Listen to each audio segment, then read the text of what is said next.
우리는 21장에서 욥은 이 땅의 삶을 살아가면서 겪는 그 일들이 결코 선한 사람이 잘 되는 삶이 아니다.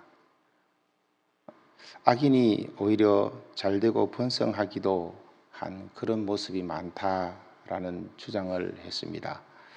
이런 것을 볼 때에 고난이 곧 죄 때문이라는 하나님께 징벌을 고난 그 모습을 보면 곧 그것은 하나님께 징벌을 받은 것이라고 그렇게만 말할 수 없다라는 주장을 욥이 했습니다. 오늘 본문은 이런 욥의 말에 대해서 이제 직설적으로 정면으로 반박하는 엘리바스의 그 세 번째 논쟁입니다. 방금 우리가 본문을 읽어봤다시피 상당히 우리가 은혜 받는 내용들이고 교회에서 많이 하는 내용들입니다. 그러나 이것이 모든 사람에게 적용될 수가 없고 특히 은혜 입은 심령, 그 은혜 받은 사람, 주님과의 예수님을 영접한 사람들은 이해할 수 있고 깨달을 수 있는 그런 신앙 고백적인 내용임을 우리가 알 때에 일방적으로 모든 사람에게 강요하듯이 푸시하면서 받아들이라고만 할 수는 없는 그런 노릇입니다. 그렇기 때문에 우리가 복음을 전할 때에 그리고 또 한 사람을 주님이 우리를 대하듯이 대하는 그런 삶의 모습으로 더 겸손하게 더 낮아지고 하나님의 때를 기다리면서 그렇게 해야 할 줄로 믿습니다. 이런 말씀을 염두에 두면서 엘리바스와의 논쟁에서 어떤 부분이 잘못됐는지를 오늘 본문을 통해서 살펴보기를 원합니다. 본문을 하나씩 한 구절씩 자세히 좀 살펴보겠습니다. 첫 번째, 엘리바스의 주장은 욥이 제 아무리 그 의로움과 경건함으로 살았다 하더라도 그 의로움과 경건함이 결코 하나님께 연락되지 않기 때문에 결과적으로 욥이 당한 그 징벌은 죄 때문이라는 것입니다. 그런 주장을 펼치고 있습니다. 우리가 3절을 보면 내가 의로운들 전능자에게 무슨 기쁨이 있겠으며 내 행위가 온전한들 그에게 무슨 이익이 되겠느냐라고 주장합니다. 이 말은 하나님은 하나님이고 그는 흠이 없고 죄가 없고 거룩하신 하나님이고 인간은 죄덩이이고 그렇기 때문에 창조주 전능자와 피조물 사이에서 하나님은 하나님이고 인간은 인간일 뿐 욥이 제 아무리 의롭고 경건하다 할지라도 하나님 보시기에는 충분하지 않고 하나님의 기준에 도저히 못 미쳐서 아무리 의롭고 경건하게 산다고 한들 그것이 하나님께 연락되지 않는다는 그런 주장입니다. 그래서 이 욥이 겪는 이런 고난은 하나님께 징벌받은 것이고 결국 그것은 죄 때문이라는 그런 주장입니다. 4절 말씀에도 보면 하나님이 너를 책망하시며 너를 심판하심이 너의 경건함 때문이냐 내 악이 크지 아니하냐라고 하면서 내 경건함 때문이 아니라 내 죄악 때문에 이런 심판을 당한 것이라고 단정을 짓습니다. 그러면서 6절, 7절에 죄악을 쭉 열거합니다. 이건 추론이죠. 하나님은 그런 하나님이기 때문에 네가 이런 삶을 살았는 것이 틀림없다. 까닭없이 형제를 볼모로 잡으며 헐벗은 자의 의복을 벗기며 목마른 자에게 물을 마시게 아니하였고 줄인 자에게 음식을 주지 아니하였다라고 단정을 짓습니다. 그러면서 9절에도 너는 과부를 빈민으로 돌려보내며 고아의 팔을 꺾는 신앙이 없기 때문에, 하나님을 그런 하나님으로 알고 있었기 때문에 너는 내게 준 권세와 부귀를 가지고 이런 가난한 자와 고아와 과부들을 억압하는 그런 삶을 살았음에 틀림없다라고 말하는 것입니다. 한마디로 욥이 지은 죄의 결과로 한순간에 이 죄악의 어둠이 덮쳐서 욥을 옥죄고 있다라고 주장하는 것입니다.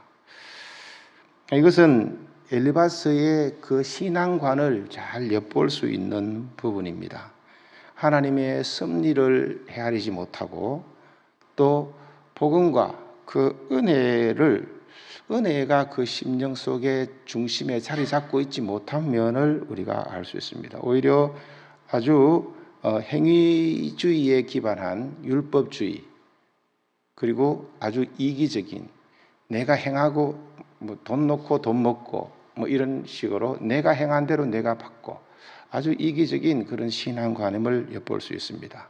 한편으로는 맞는 말도 많은데 반은 맞고 반은 틀린 것 때문에, 그 중심에 복음이 없는 것 때문에 전체가 왜곡되고 변질되어 버린 모습을 우리가 볼 수 있습니다. 욥이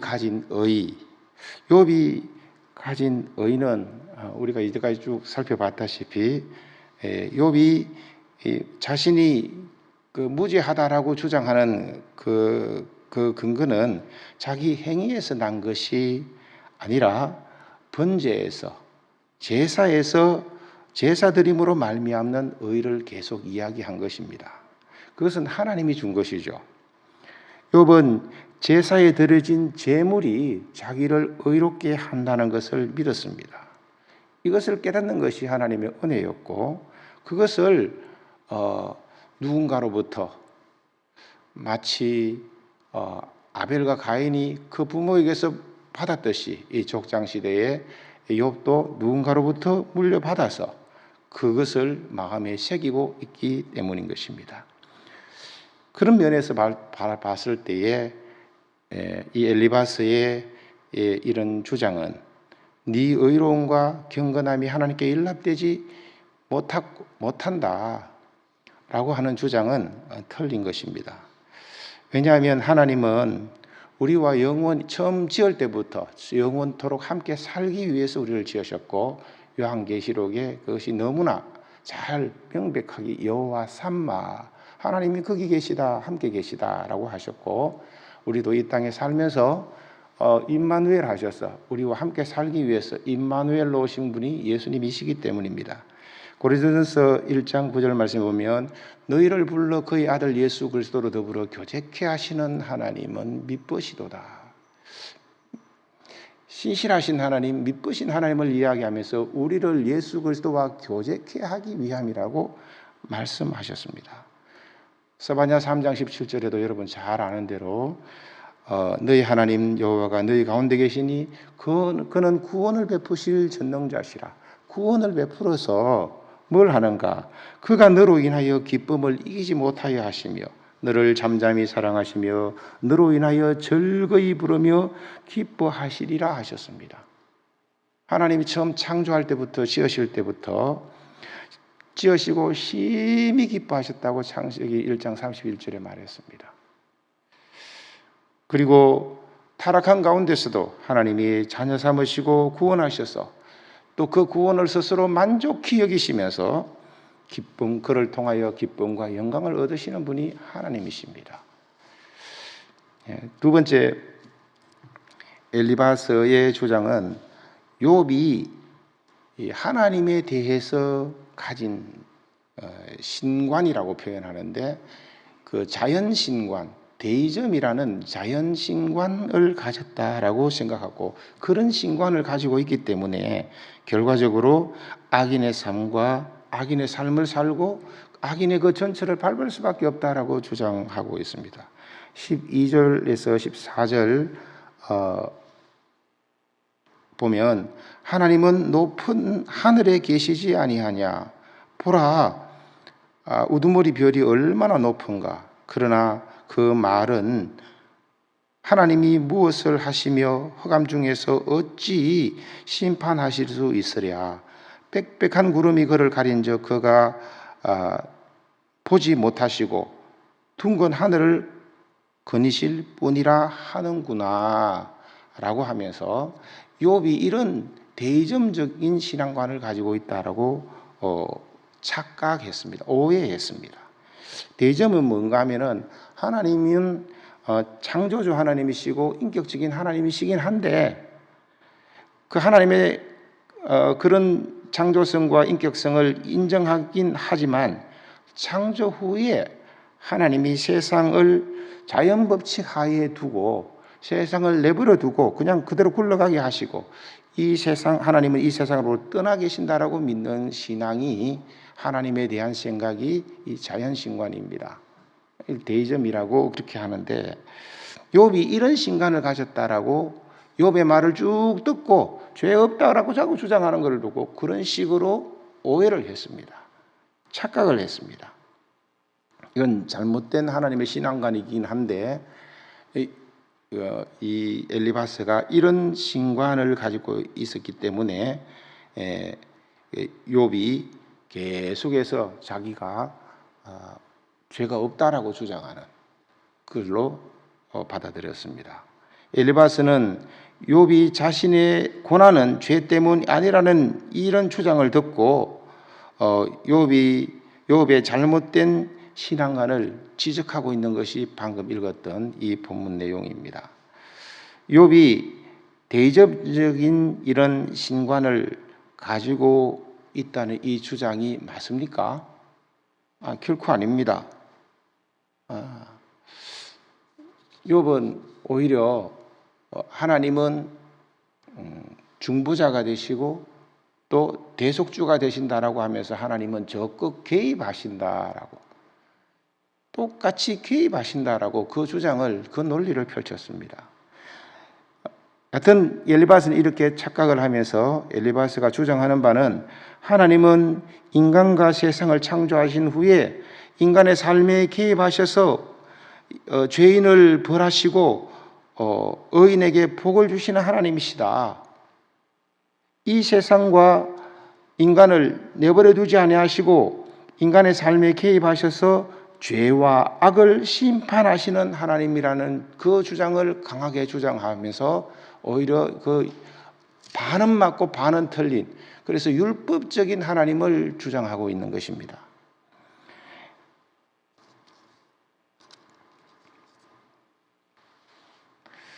앞서 말씀드린 대로 욥은 이런 엘리바스가 생각하는 대로 그렇게 생각한 적이 없고 오히려 엘리바스의 생각이 얼른 들으면 맞는데 또 자세히 들여다보면은 반은 틀려서 아주 율법적인 신앙관, 우리를 향한 인간을 향한 인간의 죄성을 인정하면서 인간의 삶에 개입하셔서 구원을 베푸시는 그 하나님으로는 생각하지 못한 그런 모습을 알 수 있습니다. 반은 맞고 반은 틀리기 때문에 더 헷갈리는 거죠. 하나님은 만물의 통치자로서 분명히 권선징악으로 율법으로 다스리는 심판주이십니다. 그러나 그것은 최후 심판 때 있을 일이고 이 땅에 사는 동안은 이렇게 때로는 율법으로 때로는 긍휼과 사랑으로 기다리시면서 통치하시는 분이 하나님이십니다. 매사에 율법으로만 다스리는 분이 아니라 인간을 긍휼히 여기시고 불쌍히 여기셔서 사랑과 은혜로 다스리는 그런 통치자이십니다. 욥의 말을 오해한 데서 비롯된 것입니다. 그렇게 오해한 상태에서 15절과 16절을 계속해서 욥의 엘리바스가 권면하고 있습니다.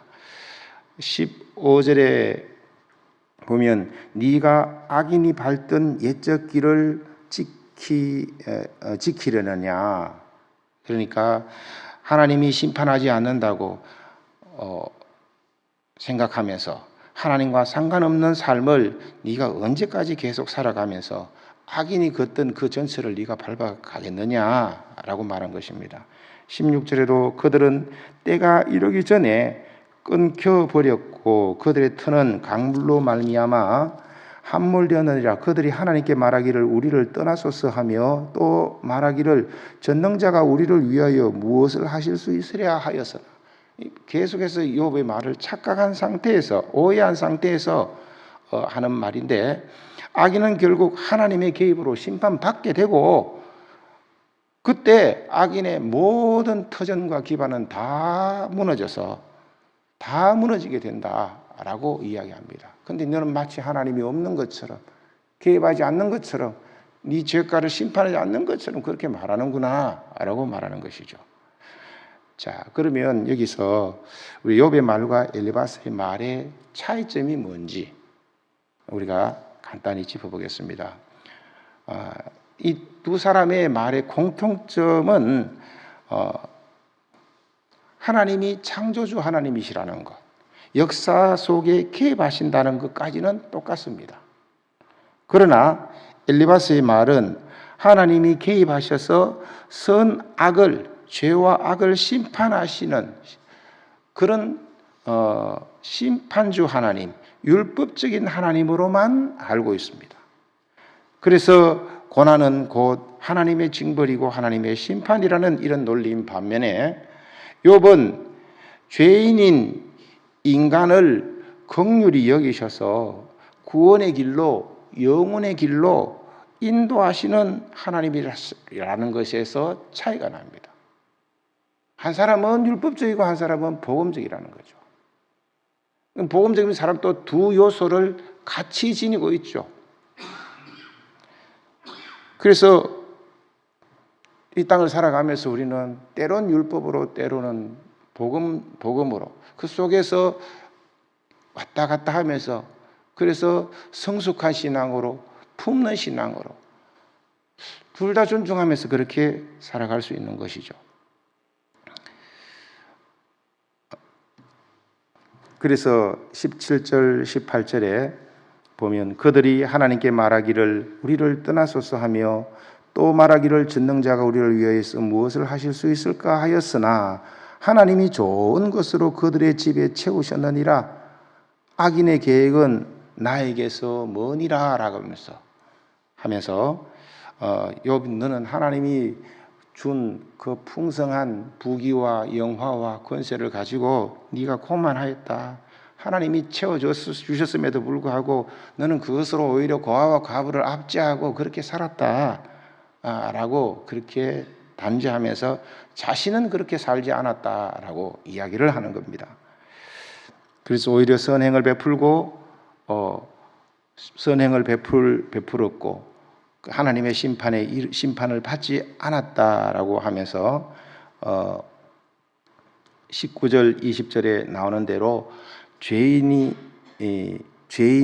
원수가 망하고 또 그 심판을 받는 모습을 보면서 기뻐한다라고 하면서 욥을 오히려 조롱하고 있습니다.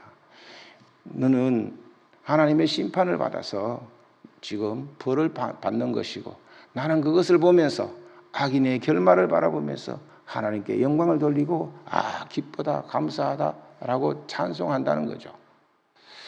참 우리 내면 속에도 있는 이 율법적인 요소, 이중적인 그런 모습을 볼 수 있습니다.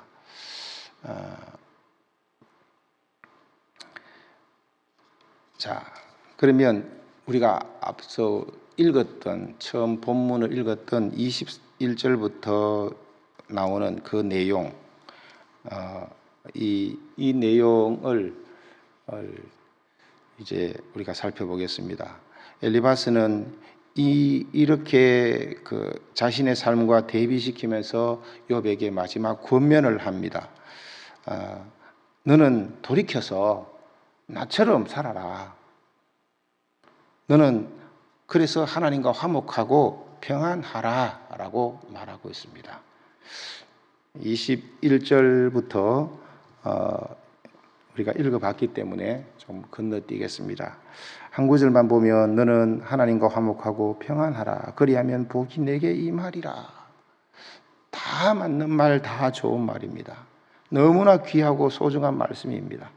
그러나 그 다음 24절을 보면, 그 다음 구절인 24절을 보면은 그 엘리바스가 하나님과 화목하고 평안하라 하면서 그 방법이 욥이 나쁜 일 하는 것, 그리고 그 나쁜 일 한 것을 회개하고 착한 일을 하라는 것으로 제시하고 있습니다.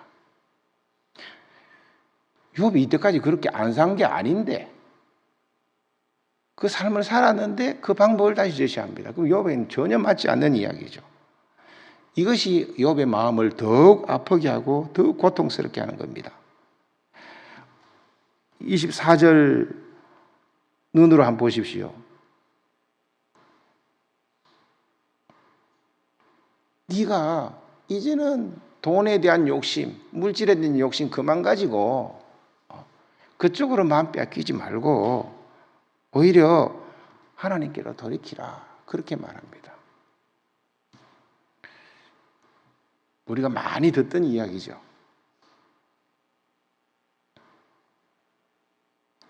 이렇게 돌이킨 후에야 하나님이 너를 받아줄 것이라고 그렇게 말하고 있습니다. 아닙니다. 욥은, 그리고 성경은, 예수님은 복음으로 돌아올 것을, 회개하고 주 예수 그리스도를 믿어야 할 것을 말씀하고 있습니다.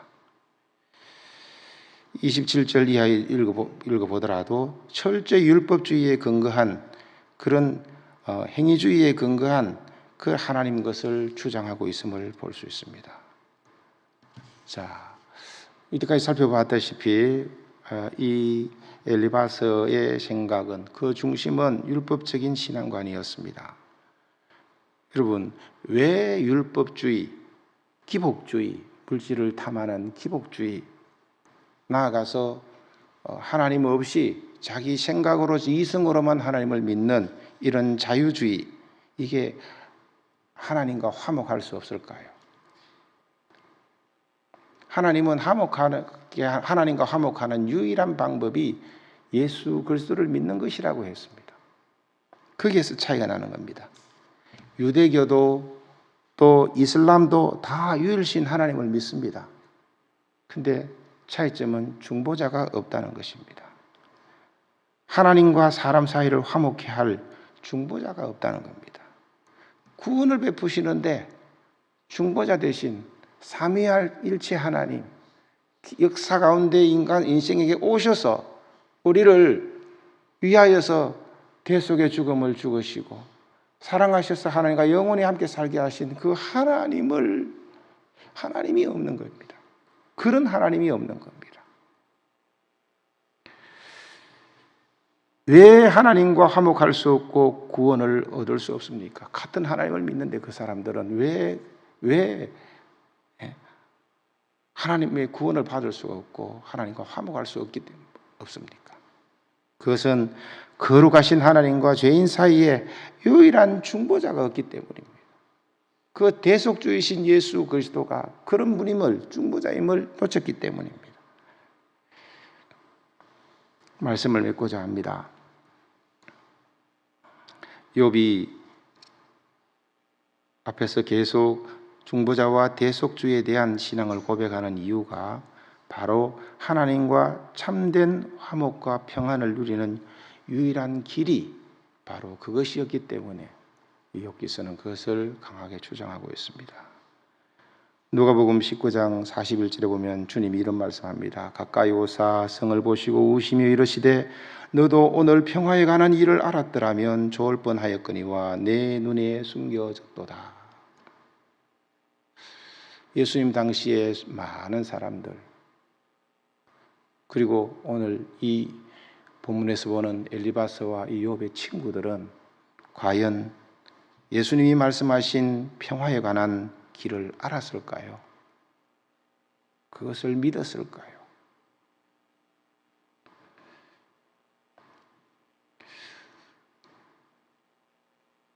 성육신으로 이 땅에 오셔서 구원을 주신 우리의 구원자가 되신 예수 그리스도, 그의 죽으심과 이 부활이 빠진 이런 복음은 참 기독교가 아닙니다.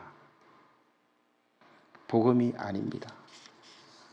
우리가 믿는 예수 그리스도는 우리의 중보자 되시고 대속주 되시고 삼위일체 하나님 되신 그런 사랑의 하나님, 개입하시되 심판만 하시는 하나님이 아니라 정죄만 하시는 하나님이 아니라 우리를 이해하시고 안으시고 품으셔서 자신을 돌이켜서 주님의 품에 안겨서 그 사랑을 믿고 그 사랑의 관계로 세워가는 그런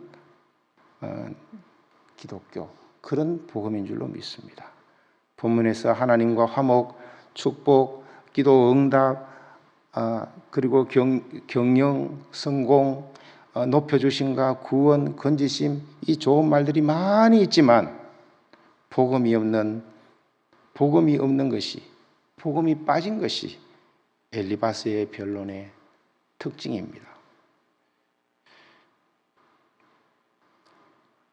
골로새서 1장 28절에 사도 바울은 이렇게 말합니다. 우리가 그를 전파하여 각 사람을 권하고 모든 지혜로 가르치면 각 사람을 그리스도 안에서 완전한 자로 세우려 함이라. 여기서 완전한 자는 제가 지금까지 이해하고 있기는 복음을 알고 복음의 은혜를 아는 그런 삶을 살아가는 그 신앙을 가진 사람을 말합니다. 우리도 혹 편협한 신앙으로, 반쪽 신앙으로 살아가고 있고 가고 있는 부분이 있다면 이 하루도 우리 주님의 품으로, 온전한 주님의 사랑의 품에 안기는 복된 하루가 되었으면 좋겠습니다. 주님 가르치신 기도로 믿겠습니다.